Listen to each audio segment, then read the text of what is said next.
So one of the things about being raised in an abusive situation is that you are blessed to learn pretty early on that people just are who they are, right? And it's not your fault. You learn to not internalize it. You're not really a bad kid. There's nothing wrong with you because you learn really early on. It doesn't matter how perfect you are. You know, if your abuser just sees you as an abusive target, like you're never really going to stop being abused. You know, the best you could do is just try to be invisible, right? And that works, okay? But what everybody needs to wrap their head around is like the abusers are definitively the devilish ones, the satanic ones. They just are, okay? They just are, okay? Because they are abusive, okay?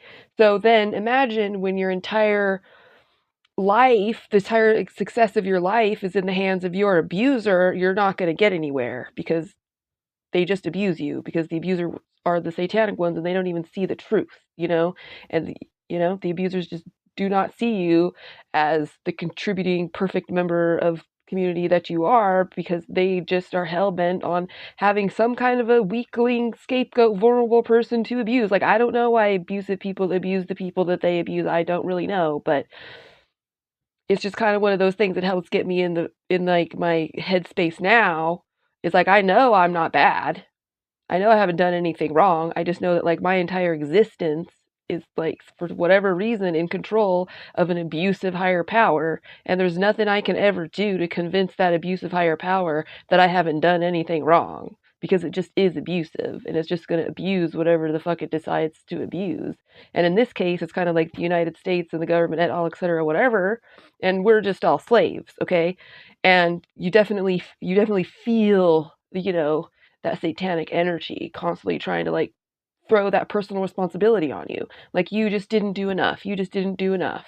It's all your fault that you're not more of a success. But quite frankly, when you have 44 to 59% of us in economic failure, you're really just not providing enough jobs that actually get the job done. So I'm not really sure how it's all of our fault for waking up every day and needing our necessities and knowing that we have to go to work and then otherwise not having any control at all, really, what jobs are available, what jobs we get hired for, what jobs we get paid for, what we get paid, what the taxes are, what our bills are, what the rent increases are going to be, what the food increases are going to be, what the gas increases are going to be, what the insurance increases are going to be.